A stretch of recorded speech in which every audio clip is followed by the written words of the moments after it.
Michelle Aventajado is the Executive Director of Best Buddies Philippines, empowered mom of 4, and food enthusiast.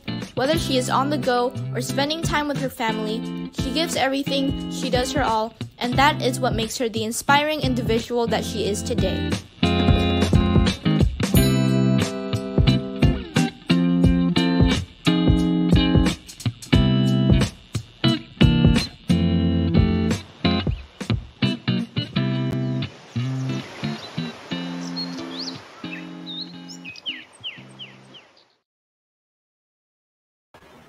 Hi guys, and welcome to another episode of In Love With Me, where we feature inspiring individuals who will share their amazing stories. I am your host, Mafae Velasco, and for this series, our topic is Finding Your Why.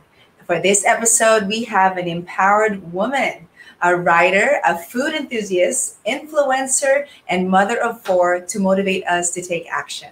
So without further ado, let's welcome the beautiful and amazing Michelle Aventajado. Hi, Michelle. Hi, Mafae. Thank you. Thank you for inviting me to join you. Of course, you have been on, a top of my list of amazing women that I admire, even though from a distance, because I know that we only see each other during events and, Right. Gatherings with supermoms, and I've been really inspired by your story, and I wanted to share you to everyone, most especially at this time. So before I ask you what you've been up to lately, can you share with everyone on how you are the empowered and inspiring woman that you are today? Thank you for seeing me as an empowered and inspiring woman. I think what has driven me is some really good role models to follow, examples, women who I look up to, who have known their worth, my mother, my grandmother, my sisters, of course, advocates that I also look up to as well. I think, I don't know about you, I've always, even as a little girl, I wanted to be a mama, and I knew that part of my purpose was to raise incredible human beings, right? I knew that I needed,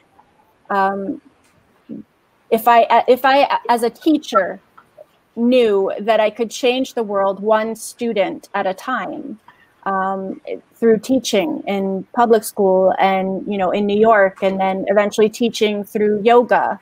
I know with my kids, my responsibility is that much greater.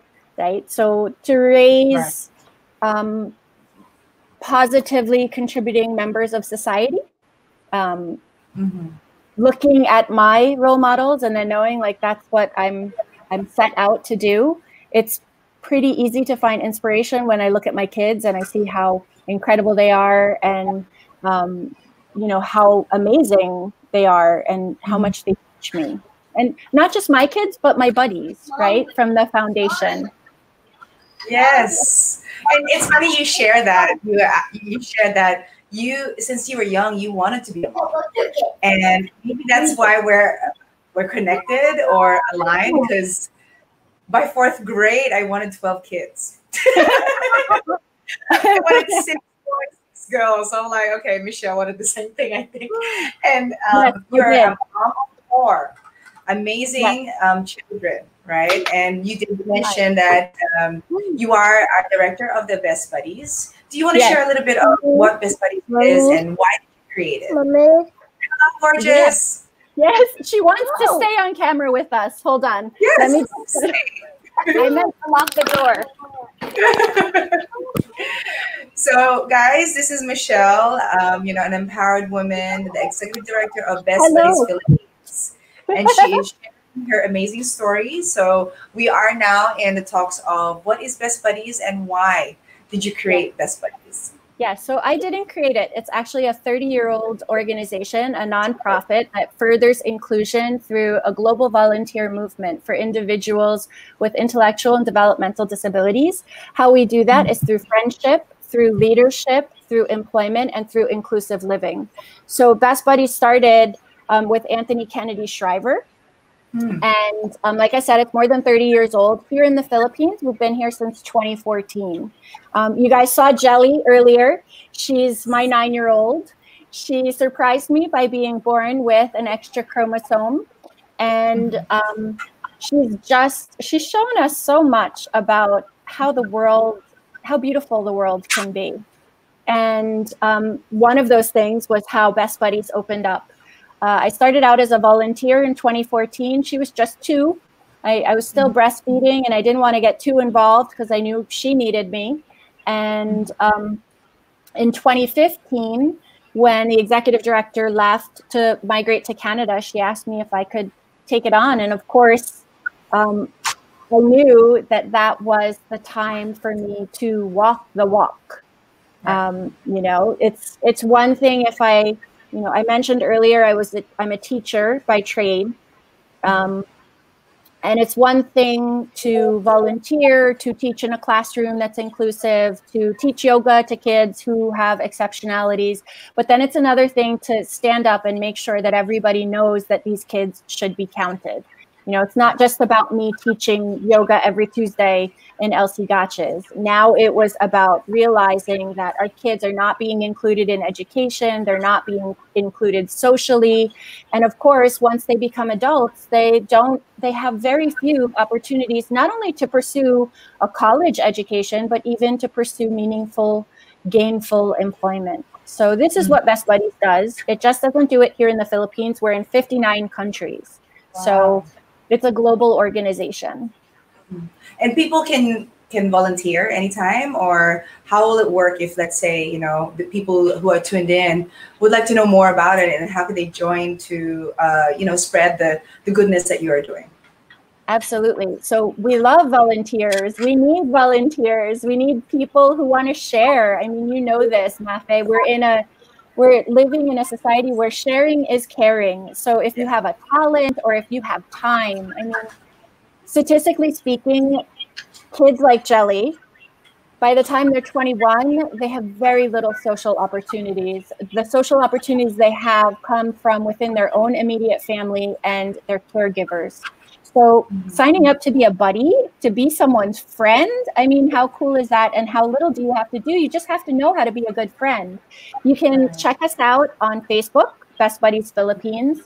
On social media platforms like Instagram and Twitter, we're bestbuddies_PH. We have a website.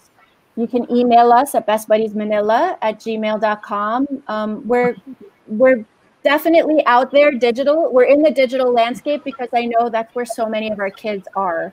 So it's easy to find us there. And if you can't find Best Buddies, you can always look for me.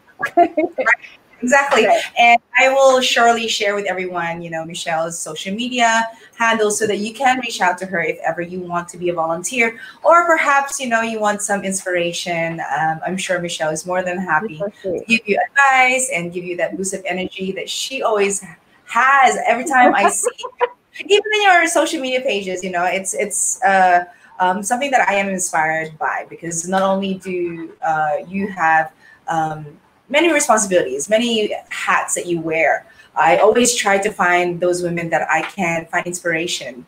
I feel as though that, of course, I also have many responsibilities on my plate. But then again, when I see other women like you who are able to get through the day with a smile, with such positivity, I need to learn how you're doing that. So for one, I do have to congratulate you, because I just found out that you are one mega parenting contributor. So congratulations with that. Thank and I'm you. Excited to read all the inspiring advice and possible stories that you're going to share there. So Thank you.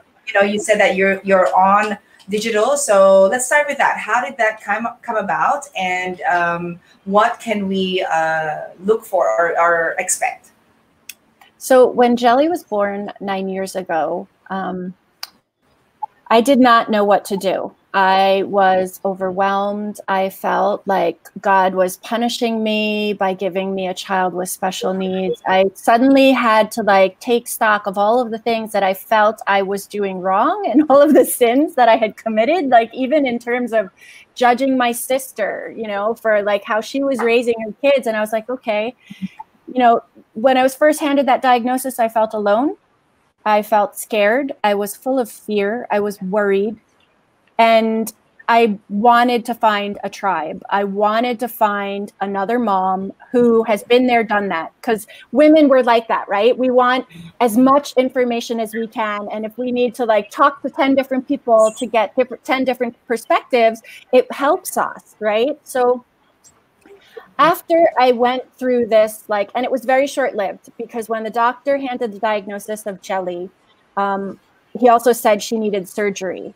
And I suddenly was then fearful, like, oh, wait, God, I didn't mean to react that way. Please don't take her from me. I will love her. I will take care of her. I will do everything I can to empower this little girl. But please, you know, let her go through this surgery unharmed. And thankfully, God did. He answered my prayers. And, you know, that for me was now I'm on a mission. Now I need to learn about Down syndrome, even if I knew a little bit as an educator, right? I need to learn as much as I can. And what I found when I was searching online, because even then, like 9 years ago, the digital sphere, the digital world was very different than what it is now, right? There's so much noise that we have to sift through. But at that time, I found like 3 moms from the States who were writing about Down syndrome, blogging. I found a few moms from the UK. I found a mom or 2 from Australia, but nobody had a Filipino voice. And for me, I mean, even if I am Filipina American, my mom's Filipina, my dad's Italian American. I grew up in New York. I moved here in 2006 with my 3 kids in tow. Jelly was number 4. She was born here. But I didn't see any Filipino representation of anything having to do with special needs. And I know that, you know, I knew that I needed to share. And so it started out as blogging, and it started out as, or actually I started writing for Working Mom. I started writing for Smart Parenting, all these like different parenting magazines, just to share what a beautiful gift she was, and that she wasn't a punishment, and that she has been my greatest blessing, and that she has taught me so much. And that, you know, I just didn't know in those first few hours when they handed me a diagnosis of Down syndrome, what it really entailed. And I started writing and sharing and putting myself out there and putting Jelly. Sharing is caring, right? I put Jelly out there for everyone to see. Like, yes, it's challenging, but there are so many beautiful moments, you know, that make up being this child's mother. And, you know, that became even more. Then it became like, let me share what I'm cooking. Let me share what we're eating. Let me share where we're vacationing. Let me share. And then, of course, sharing was just like, it became, instead of a parenting, you know, just about Jelly and just about Down syndrome, now it became, hey, this is our team. We are Team Jelly Bean. Jelly Bean has brought us together, you know, more than any other person or a birth. I mean, all of my kids are blessings, but Jelly just kind of, you know, she just brought it all together and made it so much more meaningful. I mean, that's what she does. The kids with special needs usually make life that much more meaningful for anyone who loves them. So that's how it started. I started. And that's so amazing that. And it's amazing because you have opened, you know, it's like your family's an open book for everyone to understand, right? Not only about you and your relationship with your daughter, but for your other kids, maybe your husband, they become inspirations for other children who are family with a special need sibling or a husband or a father that needs that support also. Seeing that you guys are so happy, are just enjoying life to the fullest. Like you said, because of the blessing of Jelly, like it becomes it's a unit. And when other people see that, they don't see it as like what you saw when you first heard, like you said, the doctor mentioned that your child has Down syndrome. It's not a punishment. It's actually a blessing, right? And so even before you had your family, even before you had Jelly, was there anything during your youth that you were, questioning yourself? Or perhaps maybe, during this moment of your mother or being a wife, was there any moments? I'm sure, where women. Definitely. Was there? Definitely. I question myself every day, Mafae. I mean, like every day. Am I doing enough? Am I contributing? Am I showing my kids what it's like to be, a contributing member of society, taking responsibility not just for myself, but for something bigger than myself? And I do that every day in my motherhood. Did I do it as a teen? Absolutely. As someone in college? Absolutely. Earlier this morning, I was presenting, I was doing kind of like a sensitivity awareness with one of the companies that Best Buddies has partnered with. And I shared this photo of my dad, and he had his two brothers flanking him and his two best friends. And the quote there that I put from my dad, of course, now I'm quoting my dad. So, like when you're in your 40s, you're quoting your dad and your mom, right? You're saying, I'll never say that. But I'm quoting my dad. And my dad said at that point, right? And this is where it all ties together. He said, I was worried about friends not fitting in and cat fights and these things with the girls at that age that are so typical of high school. And my dad said, "Hun, if you can count on your hand by the time you reach your 40s, you're good friends. So if you have 5 or less, then consider yourself blessed," right?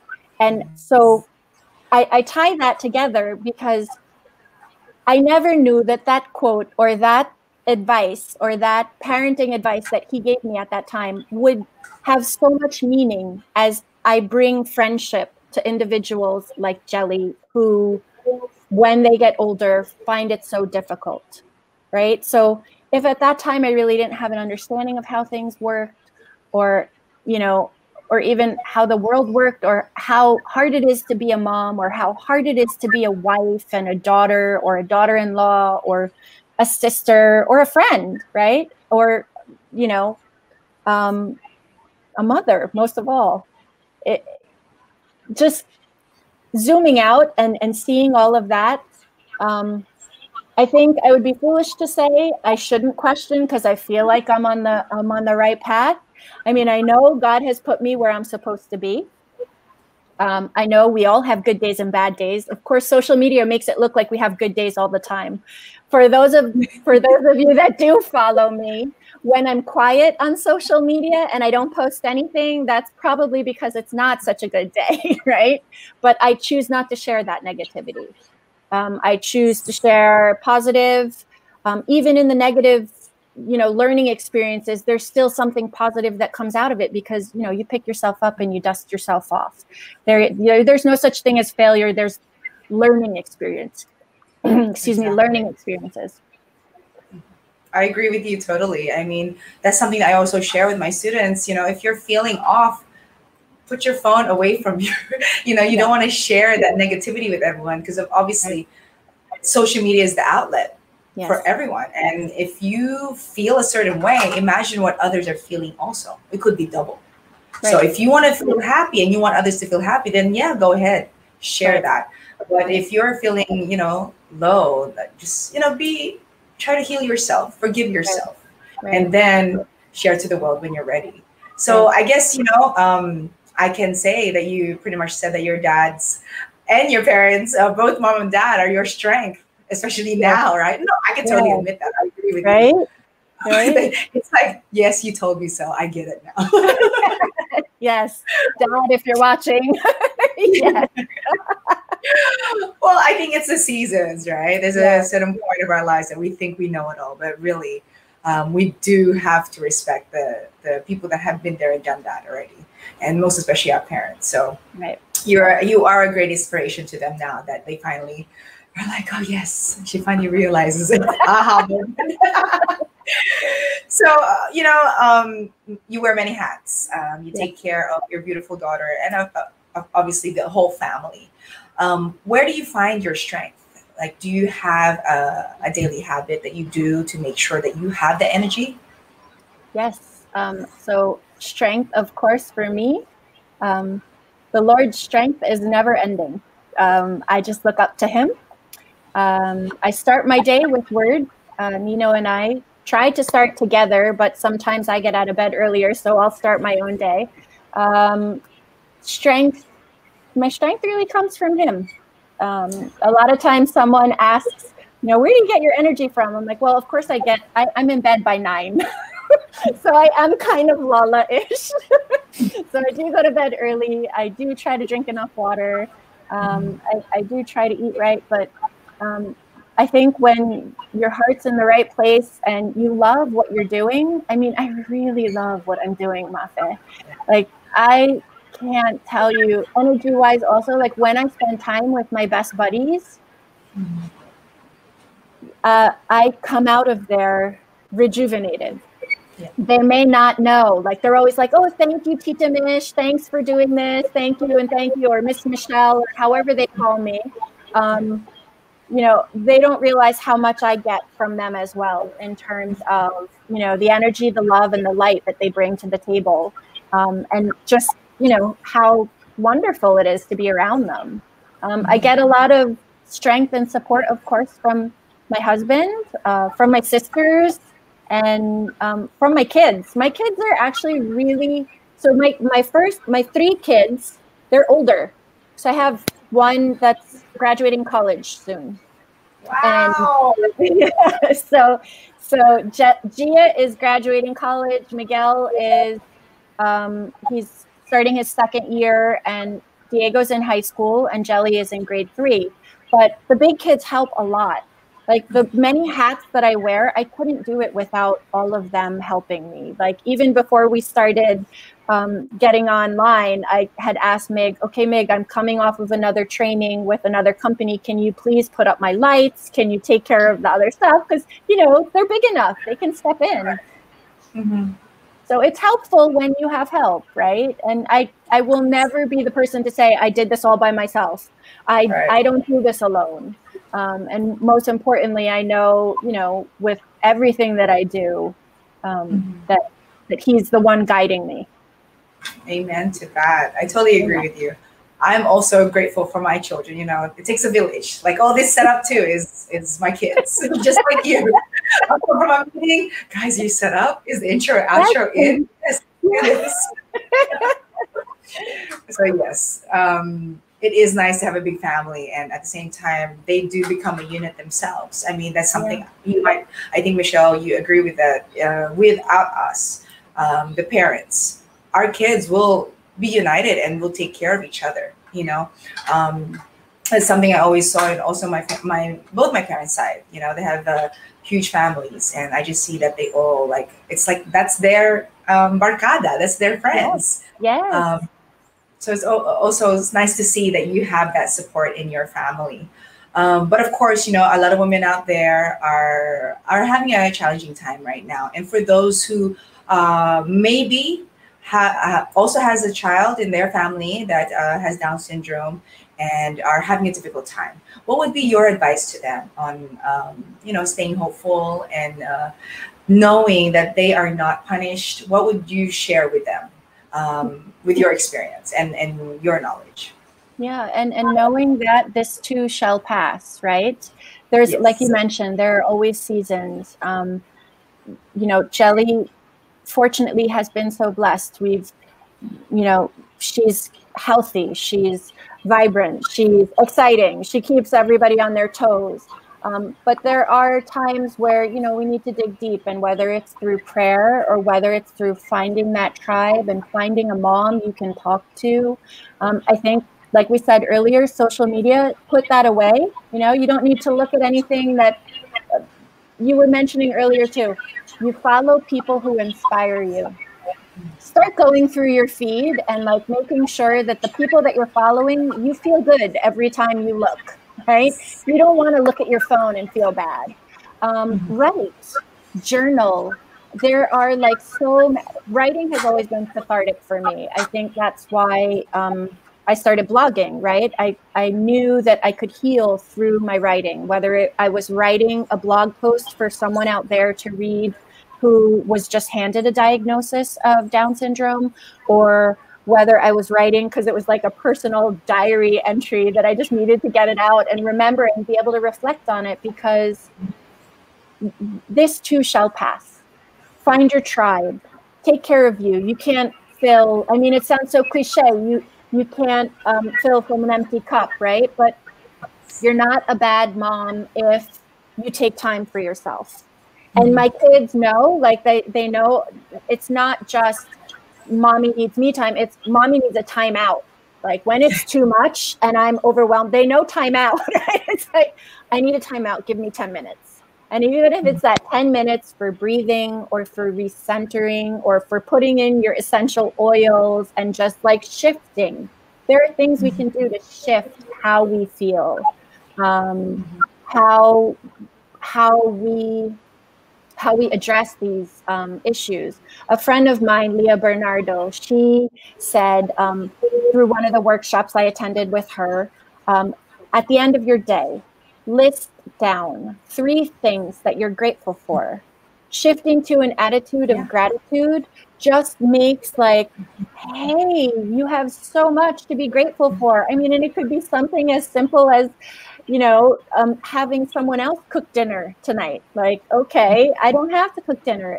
Just that attitude of gratitude, being thankful for your health. I mean, we're living in such uncertain times right now, right? Thankful for good internet. Yes. Yes. I totally agree with you. You know, it's something that I've also been introduced to. So every day I write down the 3 things, or I share like with like-minded women. Together. I just realized we did that together. Yes. It's so fun to find your community, like you said, your tribe. Everybody is out there always looking for new positive people to be with, to hang out with. And there's so many outlets, like you said. If we have great Wi-Fi, that's something to be grateful for, because that keeps you connected to your family and friends, to new people that will inspire you. I mean, for me, I'm grateful for having this chat with you. To me, this is me time right now. You know, being able to get to know you more. Right, thank you. Because I know whenever we see each other, you know, at our face-to-face events with Mommy Mundo and everything else, it's always like a hi and bye. Or if we have like an activity. And we have kids in tow. So yeah. Yes, so it's very intentional for me to get to know you finally. Thank you so much. I know we'll be able to be connected even more now. And again, Michelle, thank you for taking the time out in your busy day to be here to inspire others. So of course, our topic is finding your why. And I would love to ask you, what is your why and what inspires you to keep pursuing it? My why comes from when I see my buddies and the kids being included. I think, and it's something that I've always been aware of, and maybe even harking back to that conversation that I had with my dad. When I was younger, I always felt like there was an underdog. There was always like someone being bullied in school. There was always someone who was being excluded, or, you know, and without even realizing it, without even realizing it, I was always the one sticking up for those people who were being bullied, or who, I mean, I myself was bullied. I went to school in a place where, you know, 95% of the people who went to the school were Caucasian. So, and living and growing up in New York, upstate New York, there were like 10 people of color who went to our high school. And if I was one of 5 Filipinos, you know, students who went to our high school, 3 of those students were my cousins. Right.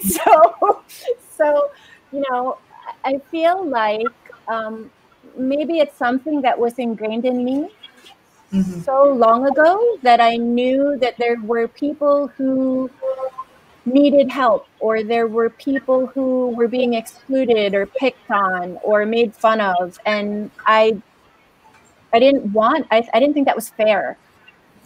So if if I go all the way back to that time, and then I realize like what I do now, and even the volunteer work that I did back then was with individuals with IDD.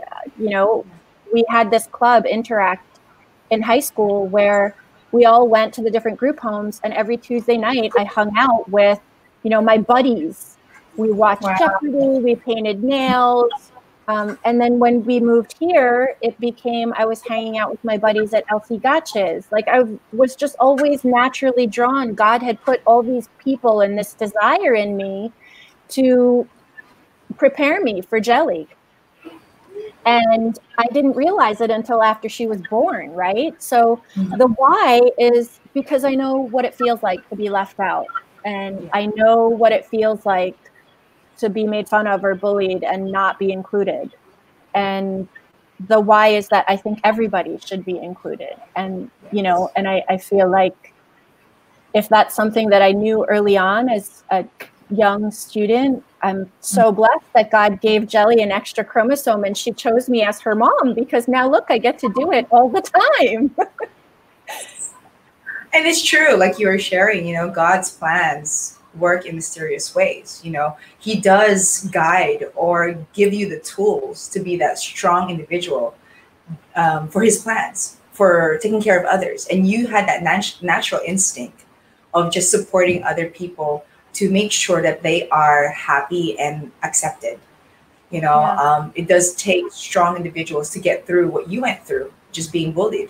And again, there we go again. We have, you know, similar experiences. You know, I was also, I grew up in Sydney when I was from 6 years old till 21. And I remember first going there, of course, I was Morena and, you know, I also did not speak English very well back then. So I got bullied big time by this, you know, Australian girl with red hair and red freckles. And that always used to traumatize me. She would just pinch me. She would just, you know, like really like physically abuse me. And I didn't understand why. And then luckily enough, I mean, there we go again, going back to our parents. My mom finally found me crying after me hiding from her. And I'm so blessed that I was able to express it to her because I didn't know how I would be now, you know. And when I did, I saw her protect me. And just seeing that strong woman who was protecting me, I became that way.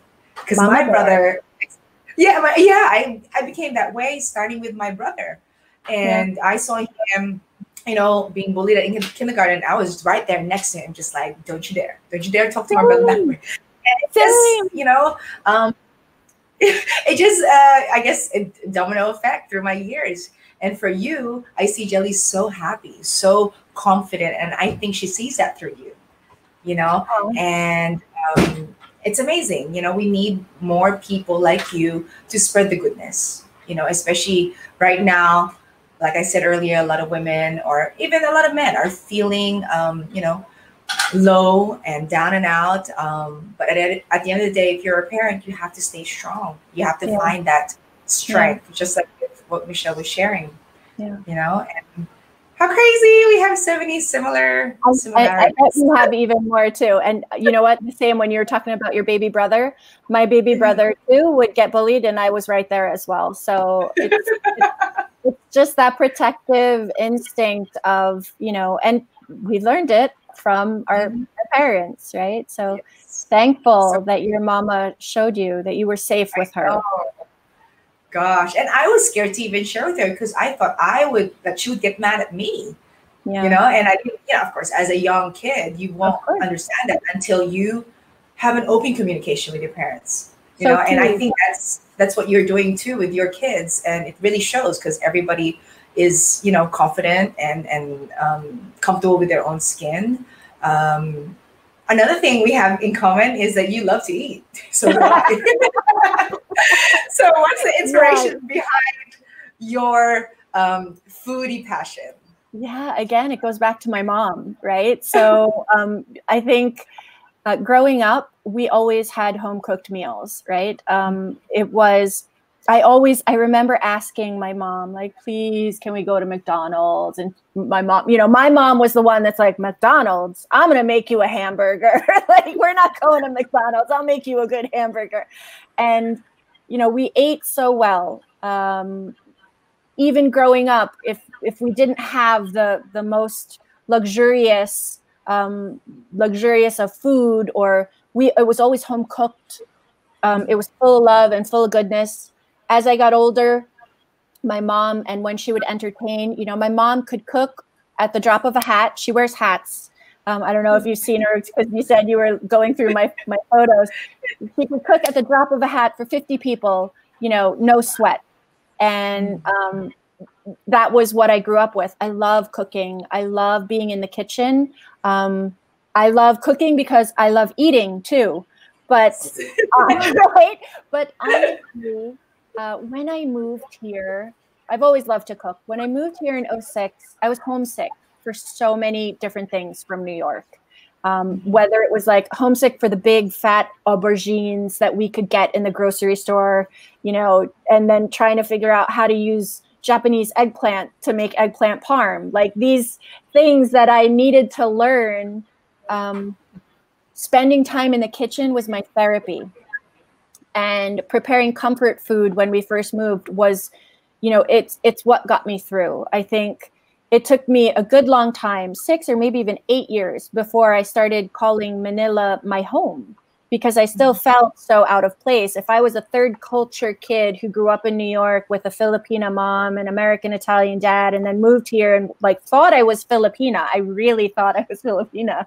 And then I moved here and I was like, whoa, I'm so different. But cooking was passion. Cooking was providing sustenance for my kids. I love watching my kids eat something that they enjoy. It brings me such joy to watch my kids eat. Of course, I remember my mom in the kitchen, my grandmother. I grew up in a place where all the women were in the kitchen. So if mom was making pancit, everybody was chopping, or if mom was making meatballs, everybody was helping, so that's what we did. And it's happiness for me. And to the point where, as I got older, and then when I started my own family, it has become a bonding time for all of us. If Diego comes to me and says, Mom, I want to try this fried chicken recipe, and I'll say, okay, let's make your list of ingredients, see what we have, and let's make it together. Then it becomes something more than just preparing a meal. Now, it's time with him in the kitchen, the time that we spend talking together. It's also me knowing that, if he goes off to college and decides to stay in a dorm one day, or goes off for his master's, he can prepare his own food. Just these are life skills. This is fun. I find it fun. I'm the person in the kitchen that has fun. I know it can be intimidating for some people, but I think that's where I also like to share and say, look, guys, look how easy this is. I was able to make it like this with 5 ingredients. How easy is that? Right? And it's good for you. So exactly. It comes from, I think everything comes from our childhood if we look back far enough. But the love of food, sitting around the table also, when you put the food on the table and serve it family style, your kids, that's the time for you to bond with them. I know so many of us now, we're all in lockdown, we're all in quarantine, we're all spending so much more time with our kids. Meal times are no longer, you don't eat and run. Now we're sitting there and we're talking, and this is the time to engage one another.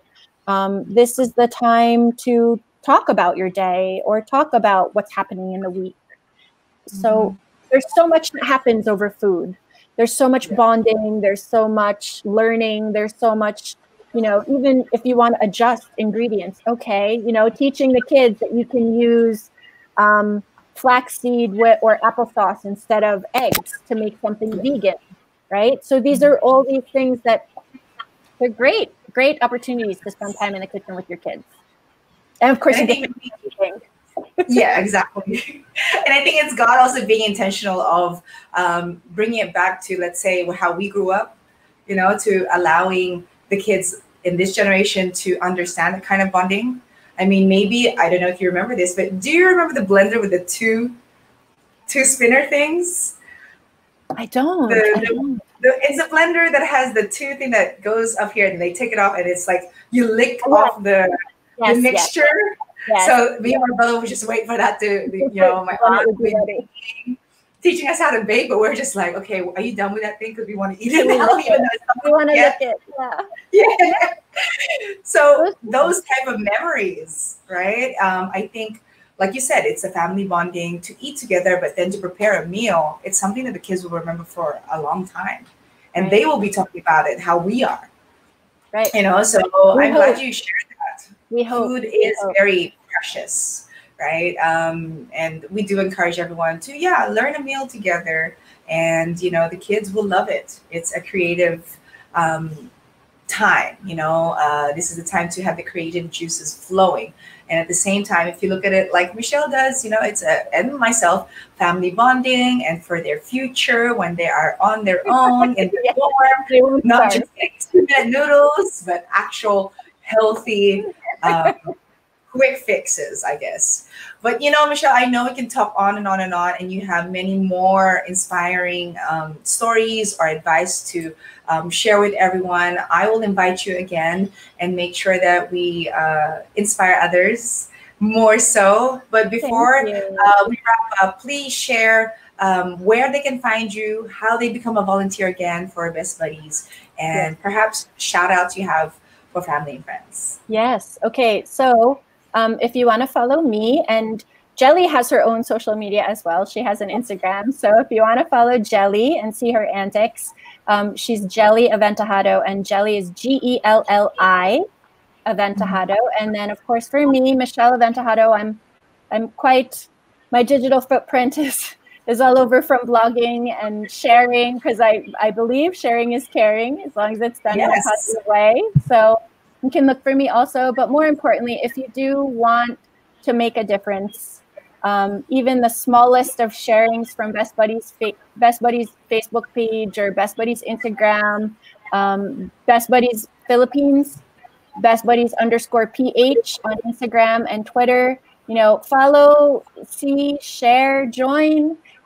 There's no membership fee to become a buddy. There's no we don't charge any kind of dues, or we just want everybody to come out and have a good time. Even our events, as much as possible, even through virtual and like digital, what we're doing now and sending out kits and fun things, we don't want finances to be a hindrance or to be a prohibitive factor for you to join, because you shouldn't have to pay for friendship, right? So you come and you hang out and everyone is welcome. Our Saturday afternoon activities can be seen every 4 p.m. on Saturday on our Facebook page, Best Buddies Philippines. And if you'd like to join in the Zoom link, you can do that too. Just send us a DM.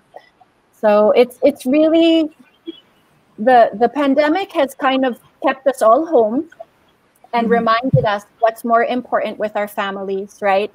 But it also has opened up digitally for us, for Best Buddies, in terms of expanding our reach and being able to share with so many more people, because traveling to different places now is not an issue. We can log on and see our friends.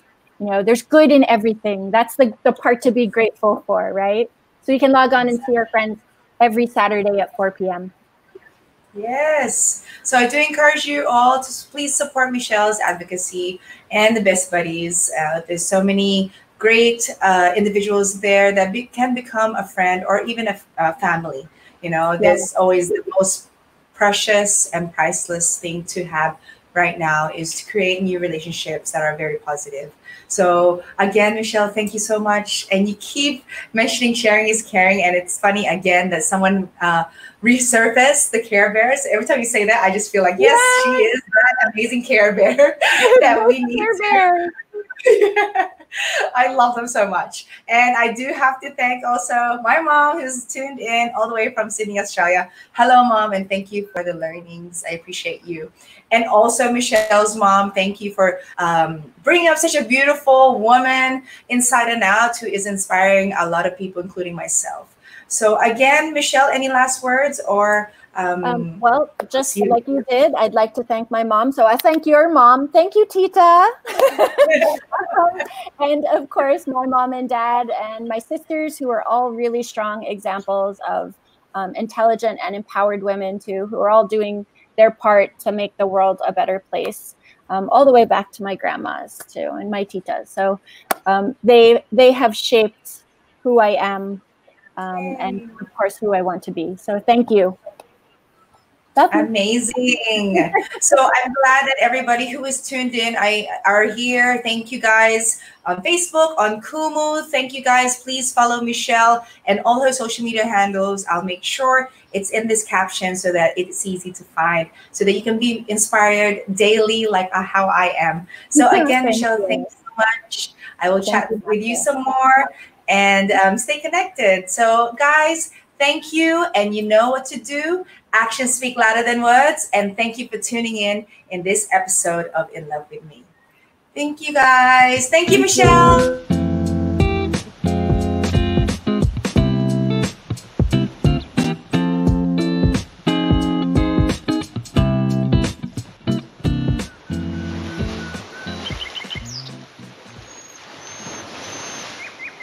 Thank you for watching In Love With Me series.